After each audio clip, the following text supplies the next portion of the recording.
My name's Sasha Pete, and I'm joined by a fantastic individual. This man scored goals for fun, not only in the NSL, but he also had the opportunity to wear the green and gold. None other than the great Zoran Ilic. Zoran, welcome. Sash, thank you very much for the kind introduction. Happy to be part of it. I've watched a few of your shows, if you want to call them, or whatever. But and you know, not myself, but everyone else loves them as well. So thank you for having me. That's brilliant. Thanks for the kind words. So Zoran, how did you fall in love with our great game?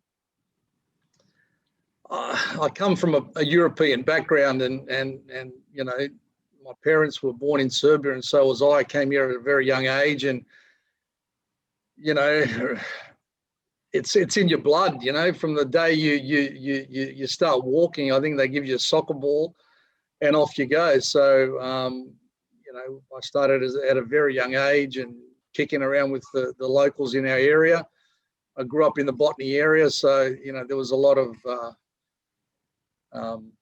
former Yugoslavs, Greeks, Italians, all different nationalities in and around our area, and you know, we all kicked a round ball around the area. So it was that. I guess that was the start of it. Brilliant. And so, were you playing at school, or when did you join your first club? Well, my first club was Pagewood Botany Soccer Club, and I think I would have been 4 years of age, and there was an under fives or under sixes or something like that. I think my parents, I loved it so much, and I kept on kicking every wall around the units and whatever. They probably didn't like me around the complex, but I think they signed me up, and I think I was too young. I wasn't even allowed to play, but they just let me run around, and I think they put me in the Bs or something, and I scored, I don't know, in the first year I think I scored about 100 goals, and they realised that, oh, maybe this little kid's got some talent and we should put him in the A's or something like that. So yeah, that's how it started, Pagewood Botany, and I played there, you know, until I was all the way through until I signed with Sydney City under 13s, I believe. So, and back then we played on a big pitch, none of this small-sided game. So you had to. I think at an early young age at Jellicoe Park, I think we played on a bit of a smaller field. Pitch? Okay. Yeah, but yeah, I think it ended up, I think, under 8s or under 9s or whatever. We ended up on the big pitches, which I was one of the smaller kids in the team, it looked humongous to me. So luckily I was pretty quick, and they just kicked the ball through, I run and I scored, so it was pretty easy. And I think the only modification they allowed us sort of at that level is where the corner kick was taken. So you didn't have to take the corner flag. I think it was from the 18-yard box, and then they moved back a couple of yards. Something like that, yeah. It was not that they allowed me to kick much. I said, you can score, get in the middle, don't stay out on the side. So it was okay. And so that natural tendency, being small and quick, that propelled you to gravitate to the front. You said from your first year that you scored like 100 goals. It seems like a massive tally. Did you always play up front? Pretty much from a very young age. Because I was naturally fast, they sort of propelled me more into the front line, either a winger or a striker or something like that.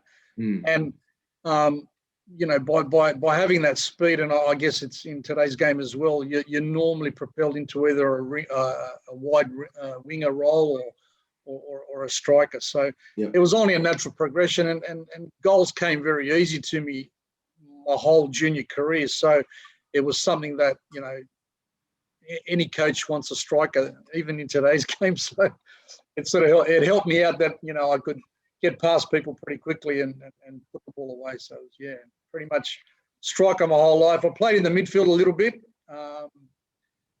because you know, we could set up goals as well. So some coaches sort of played me that number 10 role just behind the strikers and allowed me to have some more freedom. And so you said at an under 13 level you signed for Sydney City, did you say?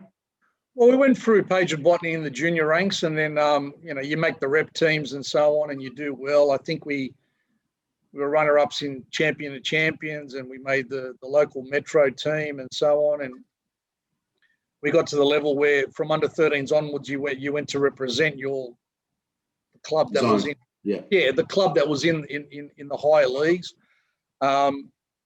And Sydney City was in that NSL program in those days, and they had a youth program. And I signed with Sydney City. I think there was a few boys that went on to play NSL in that team, so it was a pretty good team. And do you remember who were some of the boys that were in that?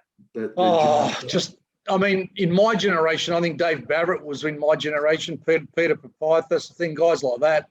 They all went on to play. I think even Dave went to play on, Socceroos and so on. So, our area had some good players, and there was guys that were older than us like Abbassad, and there was some good players in the old Sydney. I mean, Sydney City back in the late '80s or middle '80s was the best team in the country. I mean. Yeah, so I remember going to watch one of the games at the Marks Field, and they had their midfield was just scary, and that's what you do when you grow up, play against the best players. Their first 11 would typically have like 40 or 50% Socceroo caps, right? So the old Sydney City had some great players. I think their coach was Eddie Thompson. I mean, very, very strong team. I think Cozzy was there. I think, Jerry Gomez, Tony Pisano.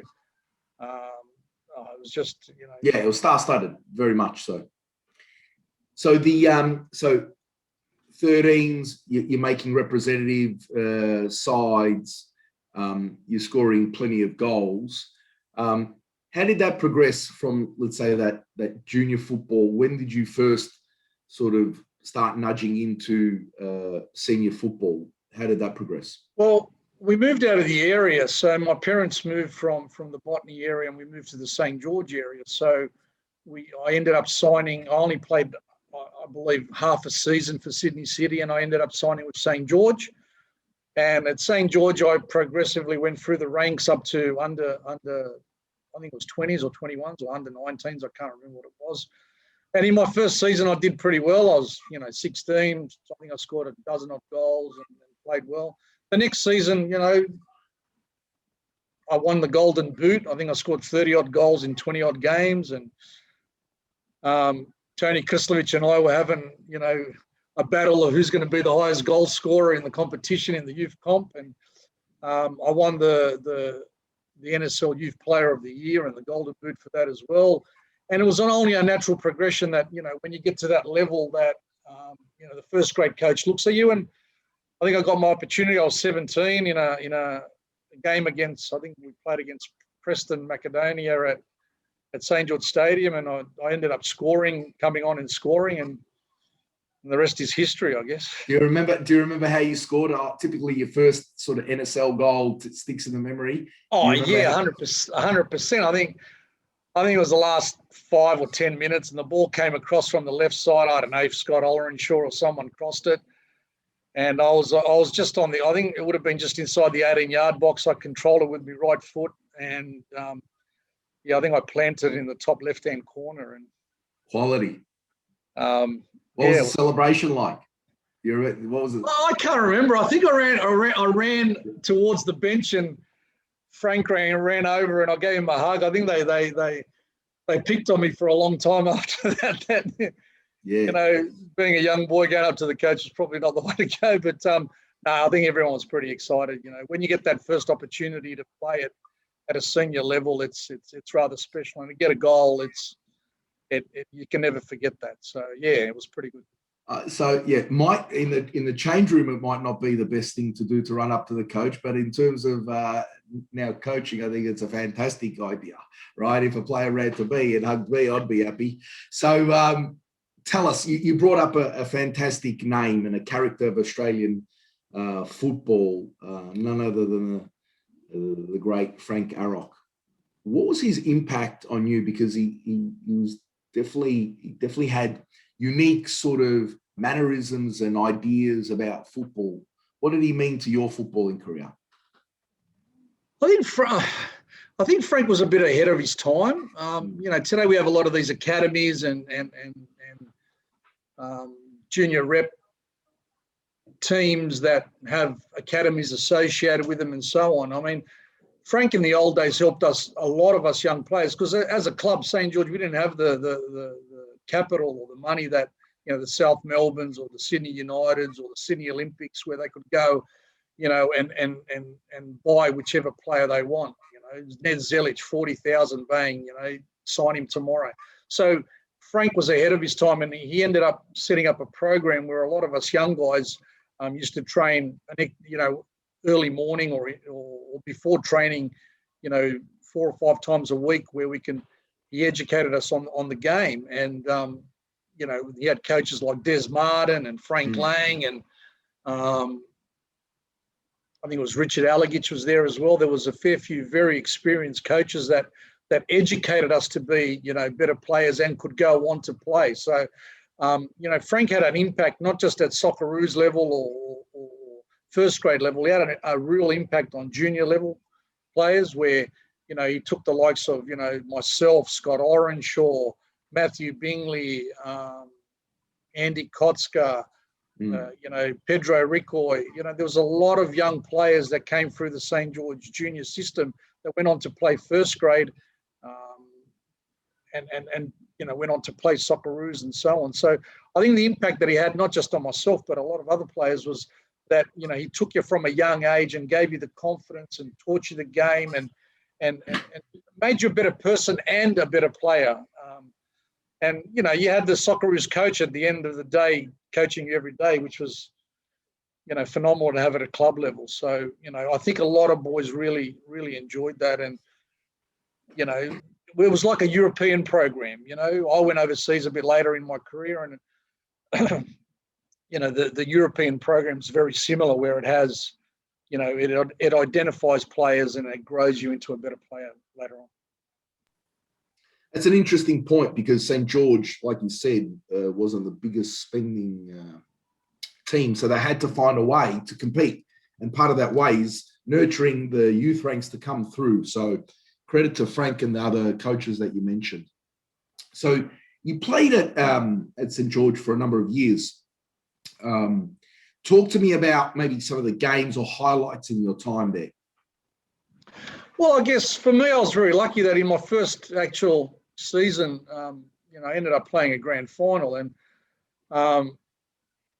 you know, I remember we beat Apia, I think, twice that year, and it was the only 2 losses Apia had for 40-odd games or whatever, with that super unbeatable team. And, you know, I set up the second goal in the semi-final to get us to the grand final, and almost scored in the grand final as a 17-year-old. So I guess that sort of stands out in your career. I mean, you know, the experience alone was great, just being part of it. You know, you come from, you know, a small little country to Australia, and you never anticipate that you're ever going to play at any level. You strive and you dream and you do everything in your power to do that, but, you know, you never think that you're actually ever going to get to that position. So just being part of that NSL and being, you know, involved in the game at that level, and being competitive, and I guess, you know, not a bad player, and whatever else everyone else might say about my career. But, yeah, there was a lot of great moments. I mean, the best part about it was the friendships that you make. Okay. You know, like, yeah. You know, some of the players that, you know, you look at and you go, you know, Rocky O'Connor, everyone was scared of him, and he's the most gentle, nice person, great coach, great mentor. You know, Andy Kotska, you know, what a leader. You know, he led a bunch of young guys to a grand final. You know, and we still hang out today. You know, there's guys like Pedro Rico. I see him regularly. You know, it's football's a great game. It gives you a lot of friends and a lot of moments in your career. But, you know, I guess playing some of the bigger games, you know, playing against the South Melbournes at their home ground, playing against Sydney United at their ground and scoring, and, you know, playing, you know, all over the world. I guess, you know, that's something that, you know, stays in your memory for a long time. Good point. And part of a way to get noticed at, let's say, under 20 or under 23 level is to score in the NSL. If you largely the vast majority of those boys that made that representative teams were on the fringe or playing first 11 football. And so you were one of those. So how talk to me about how the call-ups to those camps came about, who was involved, and how did you get involved as part of that selection? Well, it's a good question. I mean, I made the Australian team before I made the New South Wales team. I mean, there were some very good players in our state, and doing great things. But I guess if you move on from a youth level into an NSL first grade team, it opens up the doors for other coaches to see what you can do. And I think we had a camp or a tournament or something or other. I got the call up, and for the under I think it was under 19s, used the under 19s young Socceroos, and the coach was Les Scheinflug, another legend of our game. And I think I did well in the tournament after that. Scored a few goals, and then in the Oceania qualifiers, I was the Golden Boot, and we got to the next level. So that's how it progressed from, making a couple of games in first grade, scoring a few goals, and then becoming a regular the year after, and playing on a regular basis. It gives you that exposure to be able to go play at some senior national level. So when you were part of that sort of young Socceroo setup, who did you room with? There was a couple of players. George Slifkas, I think he played for Preston Macedonia. He had a very cool hairstyle. Did he spend a lot of time in front of the mirror? George Slifkas' hair. His hair was interesting. Yeah, you're right. Back in those days, I guess late 80s, early 90s, we all had interesting hair. Yes. Hence some of the photos that we've got these days. It's even my kids laugh at it. The mullet's coming back in, as you can see. Yes, full circle. George Slifkas, and then I roomed with the Bozza. Very professional the Bozza was in those days. Okay. So, very professional today on TV and everything. So yes, and probably maybe the most influential figure has been in recent times on Australian commentary. But you're saying when you roomed with him, he was all about football. I think all of us at that stage were just dreaming of playing in Europe. You know what I mean? Once you get to a national level and you start getting boot sponsorships and managers start talking to you, and there's some interest from overseas clubs. All of a sudden, you want to explore that side of the game as well. And for us at that stage, even though in Australia it wasn't full-time football, most of us didn't have jobs. It was very hard to have a job because you were told next week we're going to play in Syria, or we're going to play in the Czechoslovakia or England, or wherever else we went to. Or there's a camp in Canberra and we've got to be there for 4 weeks. So it was very hard to have a job. So all of us just thought about, we're going to be footballers for the rest of our lives and make it to some level where we can show what we can do in Australia. Yeah, and so there was you brought up another coach. So Les Scheinflug was very disciplined, right? So he wanted people to be available at camp, and he wanted to make sure that everybody had this sort of regimented way. So how is that sort of different to, let's say, Arock's mentality of being at St. George and sort of encouraged? Now you're with the best other young Australians in the country, but now we've got like a very, I'm the boss. This is how it's done. This is how we're going to play football. Well, if he watches this, I probably should say, not Les Scheinflug, but just say, the boss was the coach. So we couldn't call him Les Scheinflug in those days. Yes. Listen, I guess Les was very, coming from a German background, and if we all know the German mentality, it's very programmed, set up. His coaching methods were way advanced to some of the coaching that we had at club level, representative level, and so on. I mean, not saying that they were much better than what Frank was doing, but what I'm saying is a different type of training, because you don't have the full year at representative level. So you've got to compact that all into a small time. But, you know, you sort of had that good guy, bad guy with Raul Blanco. So, you know, the boss would hammer us and Raul would make everything go away and make it all good. So, but he was pretty tough. I remember saying, bloody hell, Les, once at a game in Wollongong, and he told me to pack my bags and go home at half time. So, but I guess at that level, you needed to have that discipline. And so did you actually have to leave camp, or did he change his mind? No, I had to leave camp. Oh, wow. So what did you do? So you just said, bloody hell, Les. I don't think I was having a great game. It was probably a cold night in Wollongong, and I wasn't doing so well. And I just said, bloody hell, Les, you know what I mean? I probably just came out, you know what I mean? But, you know, you learn your lesson from that, you know. You understand where he's coming from and what he wants to achieve. And you know, if you have a look at his record, you know, he made semi-finals of World Youth Cups and you know, was on I think he coached or on the verge of coaching the Socceroos. So we're talking an elite coach. You have to have that mentality to get it. And, you know, that sort of helped me as well in my future life. I'm very programmed these days and good. Business. Thanks and to the boss. Everything else. Well, not just the boss, I guess, you know, Frank as well. I mean, you know, Frank was very tough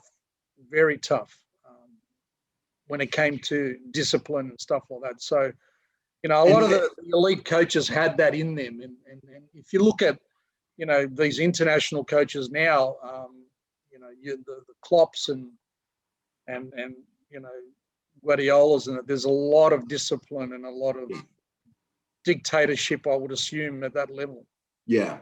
And so maybe rightfully so, that's what you need. You need that sort of discipline in the team. The Frank was also quite eccentric in a way. What were some of those funny moments that would have occurred in his time coaching St. George and yourself, either at training or a game?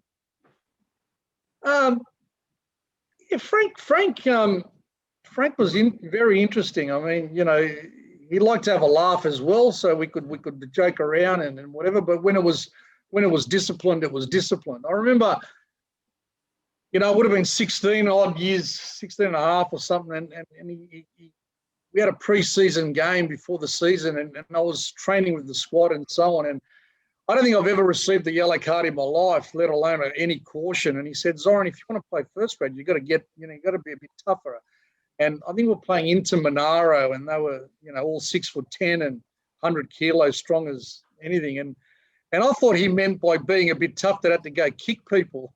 I think it was 5 minutes in, and someone was running down the sideline, and I collected him, and I got a red card. And now I'm sort of thinking I'm going to get smashed on the sideline. And Frank said, "Good tackle, just don't get a red card next time." So, I mean, you know, he had a sense of humor, and he was actually a very good coach and a very good mentor. You know, he allowed you to be yourself on the field in a structured environment as well. And he was a good bloke. Oh, that's brilliant. So I'm sure he touched many hearts and minds. So credit to him and what he's done for Australian football. So 4 odd years at St. George, and you shift states, and Adelaide City come calling. So how the move there? How did that transpire? Well, prior to Adelaide, I had a short stint in Serbia with Vojvodina. Prior to that, all right. It was a transfer that happened very quickly, and I went to live over there for about 9 months or so. And you know, the experience was fantastic. I mean, you know, you're a 19 or 20-year-old, and you're going into a new country, and you know, you're playing with the likes of, you know, Sinisa Mihailovic, guys like Jokanovic, who's now coaching, and Mihailovic is coaching. So I went into that environment first, and it sort of didn't work out because, you know, we all Was want this to. in the Yugoslav First Division? Yeah, in the Yugoslav First Division. So this would have been about 1990.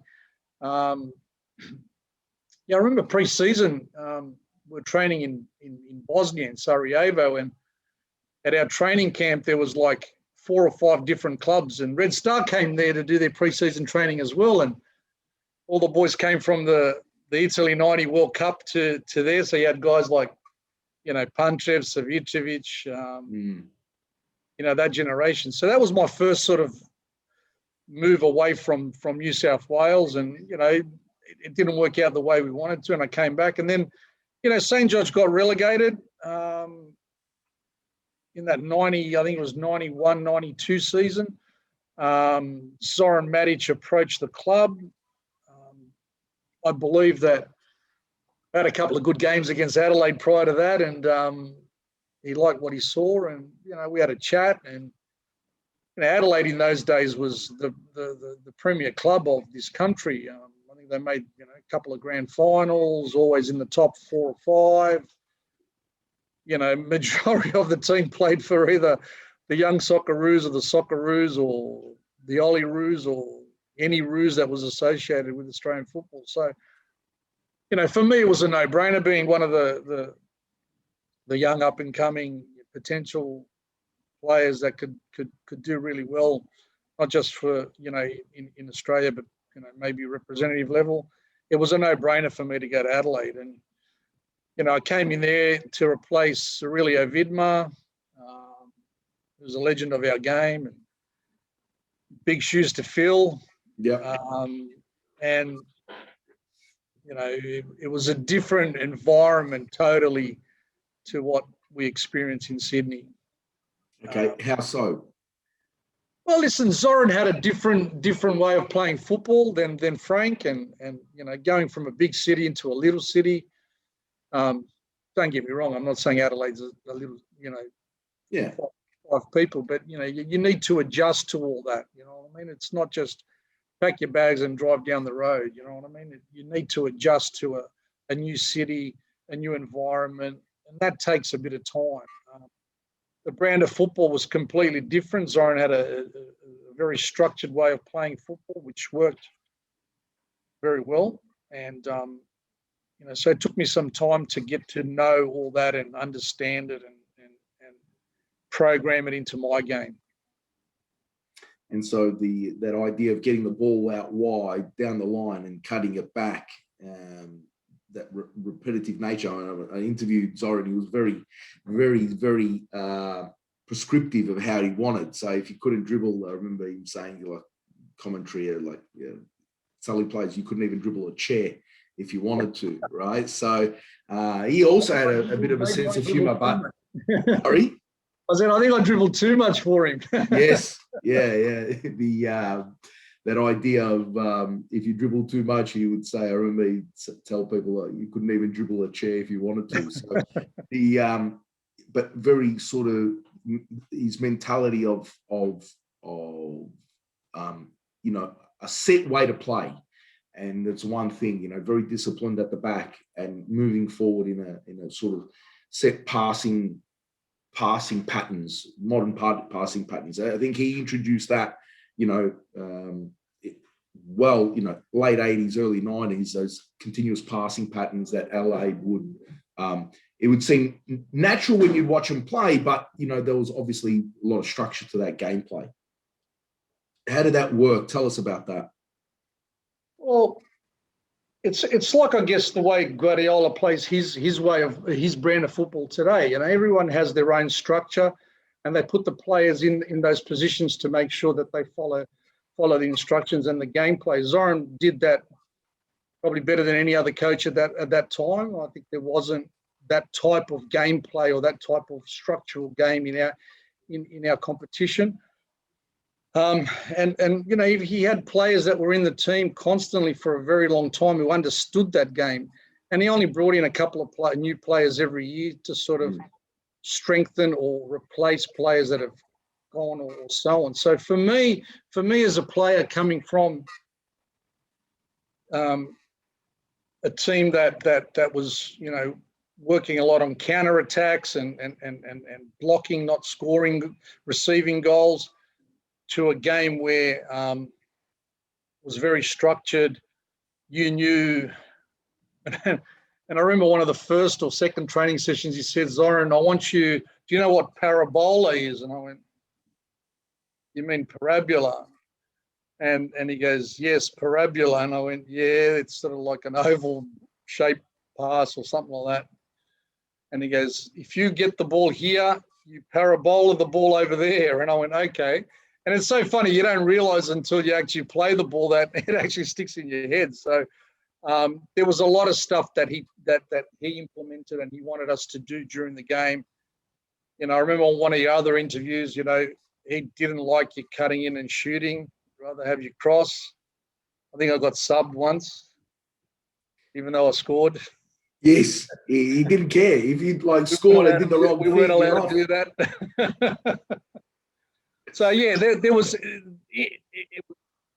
for me, being a player that liked to dribble and take people on and score and cross and do all that stuff, to have a job where I had to chase a defender like Stan Lazarus. Stan made 100 runs up and down that bloody sideline for West Adelaide, and I had to follow him for the whole game. It was an eye-opener. So, Okay, yeah.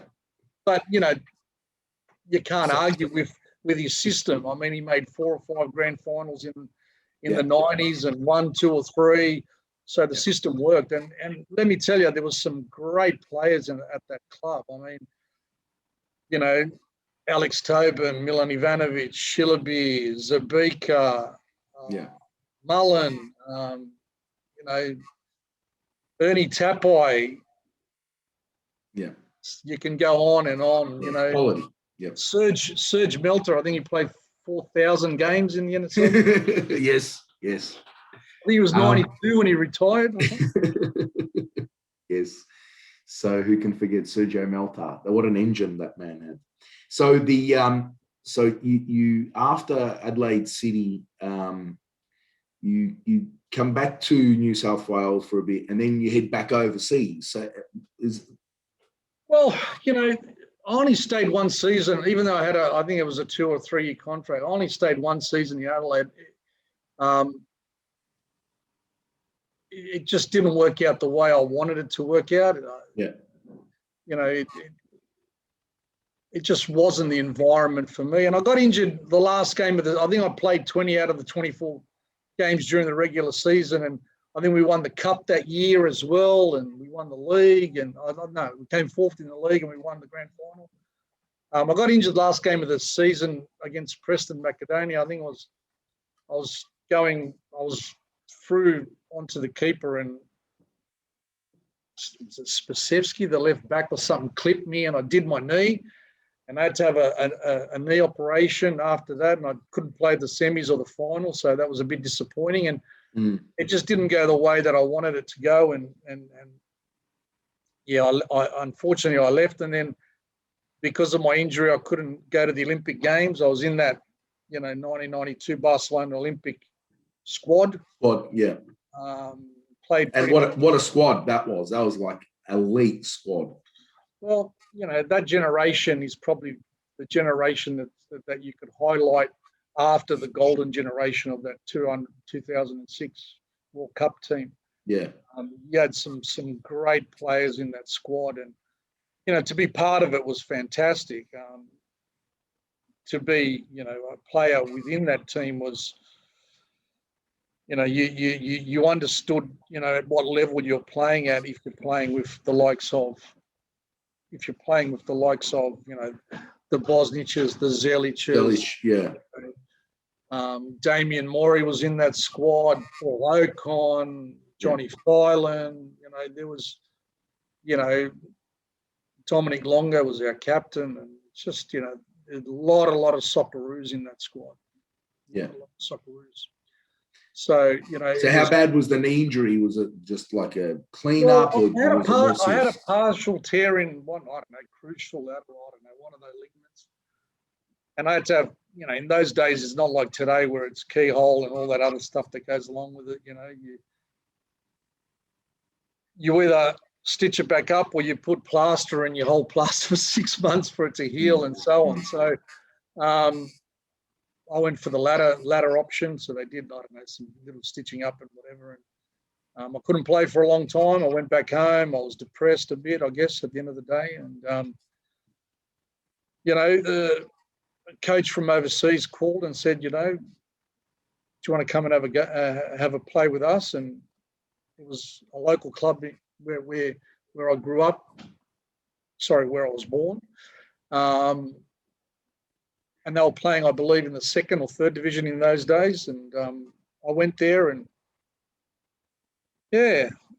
played pretty well, scored a couple of goals in the first 4 or 5 games and some assists and so on. And then the first division club came on and signed me, and I played there for a couple of seasons, and it was a good experience, really good experience. So you're talking about at that time, the first division at that level is the vast majority of people are at sort of that elite level. Maybe not the top 4 or 5 divisions, but definitely in that sort of next bracket of 5 to 10 divisions in Europe. And so some of the quality. How would you compare that standard to, let's say, the NSL in comparison? Well, I guess at that stage, all the former Yugoslav countries broke off, so there wasn't one competition. So it was a Serbian competition, and Okay. You still had some very good teams and some very good players. I guess the European game is totally different to the Australian game.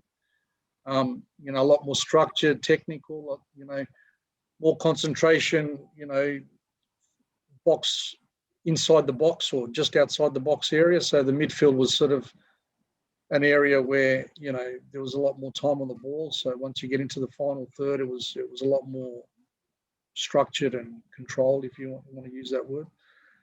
So it was totally different brand of football to what we played here. I mean, back in the late 80s, early 90s, the Australian game was very Scottish. We had a lot of Scottish players and a lot of Scottish coaches. And, the Scotland game was a very strong game in those days. So it was a very physical game and a very fast game where when you go play in the former Yugoslav competition or in Serbia or whatever, it's a completely different brand of football where more technically orientated, finding the right pockets, getting behind the defenders, getting in the box. You got to be, you only get 2 or 3 chances a game and you got to score. So okay. It was a totally different game, totally different game. Yeah, a lot more disciplined and obviously a lot more tactical, right? So, And were you a full-time professional there playing in the Serbian league, or was it more like part-time? No, it was a full-time environment. It was, you go to this new town, and they give you a room in the hotel, and they feed you, and they give you a car, and the red carpet is given to you. So it was football in Europe, completely different beast to Australia. Football is the number 1 sport in majority of countries in Europe. So it was full on professional. You train twice a day in most instances. You have 1 day off before the game. When I say twice a day, the early morning sessions more of just, stretching the legs a bit, kicking the ball around, and then you got a more structured training in the evening. So. Okay. And so what transpired for you to return to Australia? Well, there was a couple of opportunities to play at a bigger club in Belgrade and so on, but we all know what happened in the early 90s in Serbia and that region. There was a lot of different things in the background, and being I was born there and so on. So you got to do national duties and so on. So I met my future wife there. We got married. We had a son, Stephen, and so your whole perspective on your football career changes a bit. And, Yeah. You sort of realize what you want to do with your future life, and the money side of it wasn't crash hot in that region at that stage. So you had to weigh all these things up of what you want to do, where you want to be in I guess 5-10 years time, because you've got a child now, you've got a wife, and all those other things that goes along with it. So yeah, we decided as a family that we'd come back to Australia. Oh, fantastic. And so well done on that. So but you keep on playing football. So talk to me about where that journey takes you. So you've come back from the old Yugoslavia, then Serbia, and you come back to play football. What level is it? Well, I came back here, and before I left, in Australia, when I went to Adelaide, during the off season, there's a 3-month or whatever, 3-4 months off. So you played in a local New South Wales competition, Mm-hmm. And I played for a club called Canterbury Marrickville in the New South Wales Premier League. So when I came back, it was a natural progression to go back to my former club. There were some very good players. They were always playing for the top 4 or 5. So it was very easy to come mid-season into that environment and continue my footballing career, because I believe it was the off-season when I came back in the old NSL. And then, I did pretty well there, and, I was still only 26 or 27, something like that. So an opportunity arose to sign for Wollongong. I believe Nick Theodorakopoulos was the new coach there, and we had some talks and whatever. But as I said earlier, you sort of reevaluate where your football and life takes you after you become a family man. So Yes. 4 training sessions in Wollongong is not very easy. Yes. So a couple hours drive each way, right? So correct. So you got to work, and you got to play, and you got to look after the family and all that other stuff that goes along with it. So it was something that we as a family chose not to do. And Wollongong went on to win another couple of grand finals. So maybe I could add a few more under my sleeve. And so, but you continue to play football. So for the next 6-7 years, I think I retired at 32 or 33 or something like that. I played for the Berries, and I had a 6-month stint at RPA Leichhardt during that period as well. But it was a great time. That competition was very strong in those days. A lot of players came from the NSL into that competition. I remember one season at the Berries, we had Charlie Yankos, Peter Catholis, Haniotis. These are all Socceroos. Mm. Peter Papithas played in the NSL. Kenny Slavevsky played in Spiro Hansis. I think he also played 4,000 games in the old state league. So, there was a lot of good players in that competition, and it was pretty strong competition. So talk to me about like some of the best times when you play tend to be the away legs, right? So when you play home, you get to have the home crowd behind you, and you hear the people chant the club name or sometimes your name. But when you travel away, you get to go on the team bus, you fly. Typically, these NSL clubs don't have enough money to have a room for one person, so you get to share, in the twin beds. So tell me about one of your favourite away team trips with any one of the clubs that you played with. I think the most interesting one was when we played the World Youth Qualifiers in Syria. I mean, it took us 80 hours to get there, I believe. I think we went by plane, train, helicopter, ship, bus. I think we even walked the last leg to get there. And then not qualifying for the World Youth Cup against, Syria went through with 8 overage players was a bit tough, you know what I mean? So that was a great experience. And, like you said, sharing a room and doing all that stuff. These type of camps, they're not that interesting. People think it's all great and you get to travel and meet people and do all that. When you're in camp, you're training in the morning and you're playing in the evening, and during the day you're resting. I think, I learned how to play, is it called briscole or whatever? Yeah. We played a card game. Yeah, we played a lot of card games. We played a lot of table tennis. So, there was always a challenge. Who's going to be the best table tennis player? There was a lot of interesting times. We don't want to disclose too many secrets. So the Bruskula is the modern day FIFA. Now the kids play Fortnite or FIFA, right? But back then it was cards either in the room or cards on the bus. We didn't have a lot of other things going. There was a lot of good trips. I mean, going to Melbourne was the games on either a Saturday or Sunday. Predominantly, it was a Sunday game in Melbourne. You get up and you travel in the morning. You don't go the night before, so there wasn't a lot of sleepovers or things like that. So you get there, you catch an early flight. You get there, you go for a bit of a walk. We might have a hotel environment where we eat and we have lunch and then a bit of a team talk, and then you get on the bus and you go to the ground. So there wasn't, I wouldn't say it's like today's game where you leave on a Tuesday and you play on a Sunday. There wasn't much of that. And some of the characters or incidents that you came across. So what are some of the funny moments that you can share? Geez, funny moments. Oh, well, Bozza doing sit-ups at 2:00 in the morning was probably very interesting. So while you were sleeping, so you woke up, how did his sit-ups wake you up? Why are you up at 2:00 in the morning? I don't know. I think it was probably preparing himself for the next morning.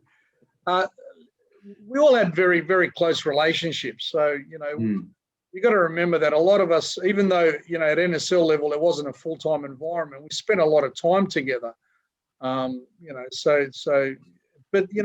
in these environments, you really couldn't get into too much strife or have any major issues. I mean, what was interesting is, traveling overseas, you got to remember we're from Australia. So some of these, Asian countries where we played, some qualifiers, we played in Indonesia, and, you go to Indonesia and we're staying at some 5-star hotel, and next to us is a river and there's all sorts of things inside that river, and that's eye-opening for us, being 18, 19-year-old kids. So, but we didn't have a lot of time to cause trouble because, we're always in a protected environment or a controlled environment. So there wasn't there's not much juicy stuff. I mean, there's a lot of rivalry, a lot of us, okay.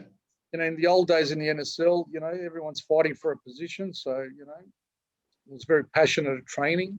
There's always passionate training, and it was, any blow-ups? Well, you got to remember at St. George, we had this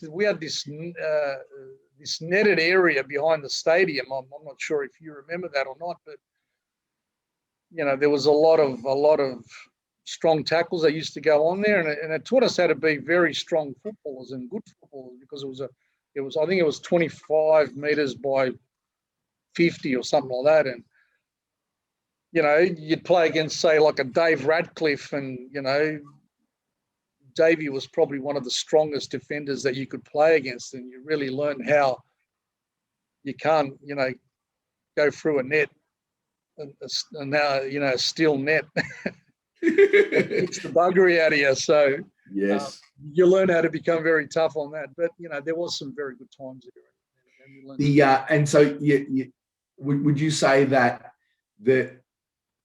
the intra-club games, so, whether it's 8, 9 aside or 11 aside football or game day, what's tougher, copping a challenge in game day or those times at training where you're hard on each other?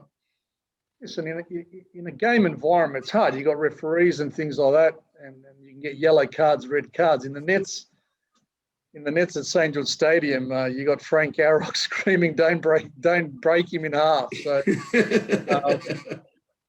it was less controlled. But no, our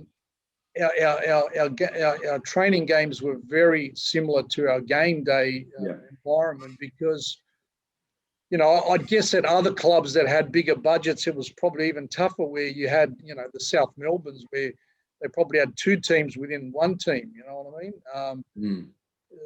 Sydney United's had, you know, their bench could play for any other club. You know, back in the early days, you know, Heidelberg was very, very strong, you know.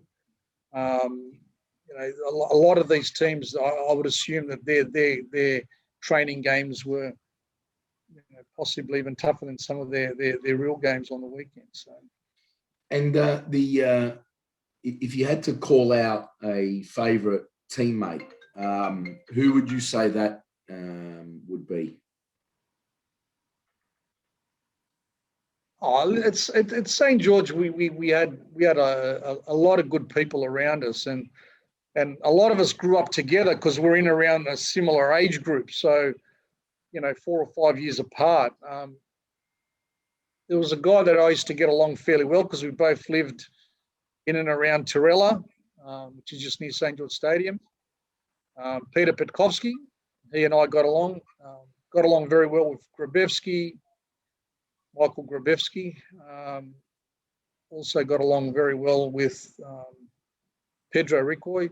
So there was a few boys that but you know, as I said, at St. George, a lot of us grew up together. So we pretty much played, you know, together for that 5 or 6 or 7 years that I was playing first grade. You know, a lot of us played together on a regular basis for a long time. So we sort of lived out of each other's pockets. Oh, nice. And who would you say that was your toughest opponent coming up against that you thought, okay, this week I've got most likely this person, you think, oh, okay, I'm in for a tough day? Well, there's probably 2 or 3 guys. I mean, Gary McDowell was one guy that I think all of us were scared of. He was a very tough player, but, you know, as an attacking player, I think, you know, Milan Ivanovic was very hard to play against. I mean, you know, not the fastest player, but geez, he knew exactly where to position himself. He knew how to win the ball with ease. There was a guy that came from overseas, Vedran Rožić. He was also coaching United. Yes. You know, I think he played multiple games for his country and so on, and he coached overseas as well. Another very good player, could ping a ball 40 yards straight onto your chest. You know, I think I took him on once and got past him. I don't think that happened again in the next game, to tell you the truth. And he was another one where he wasn't very quick, but his positional play or his awareness about the game around him was very, very good. Very, very good. And tell us, what advice do you have for that young player, so that 15, 16, 17, 18-year-old boy or girl wanting to take their football to the next level? What advice do you have for them? I think in Australia we need to dream big. You know, we're very far away from Europe. Asia's probably a lot closer to us, but I don't think that, you know, our Aussie mentality or our body structure suits the Asian game. I think it would suit more a European type of league. But we need to dream big. These kids need to understand that, you know, you can't learn football from PlayStation.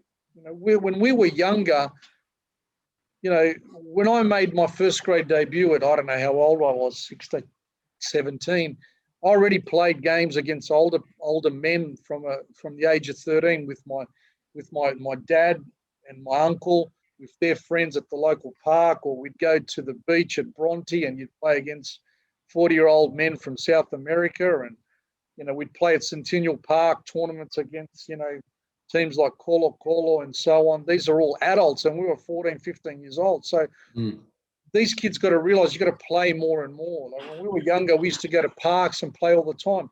You look at our parks today, there's not many kids in the parks. You know what I mean? So for us to play, we need to touch the ball more. We need to get out in the parks more. So these younger kids just need to dream big, train more, practice more. If you get an opportunity to go overseas at whatever age, take that opportunity. Sky's the limit. I mean, the opportunities these days for the younger generation are a lot bigger than what we had, because of the fact that, you can get to Europe a lot quicker. There's more opportunities with our Socceroos showing how good they are in the world game. Players playing overseas as well, we're more attractive to go overseas. I mean, I remember when I went overseas, I think there was probably a dozen Australian players that were playing anywhere in Europe at that stage. So, now we've got over 300 or 400 players playing, in countries all over the world. So the younger players, you've got to touch the ball more, train more. I use the analogy that, if you went to school twice a week, you wouldn't learn as much as you do if you go 5 times a week. And it's the same with football. You need to do the same mentality, same as work. If you work 5 days a week, if you work 2 days a week, you'll earn more money if you work 5. So, fantastic words of wisdom, Zoran. Thank you so much for your contribution to Australian football and for representing our country. And hopefully you've gotten something out of football. You touched on many great names in this conversation. We wish you well and your continued involvement in the game. I know you still try and help out wherever you can, including with an A-League club now. So well done for your continued contribution to Australian football. Thanks very much for having me. It was a great experience, and continue the good work. I think a lot of us ex-NSL players, older players, if you want to call it, appreciate you taking your time out and interviewing us, and allowing other people to understand our experiences and so on. So a lot of the boys would really like to experience that as well. So keep up the good work, and to all the young kids, just dream big, go for it. Yeah, that's brilliant. Thank you. Not a problem. Hey guys, we've come to the end of this episode. Thank you so much for watching. I really appreciate you taking the time to listen to our wonderful guest. If you like this type of content and would like to see more, how about you hit the like and subscribe button? And have a fantastic day.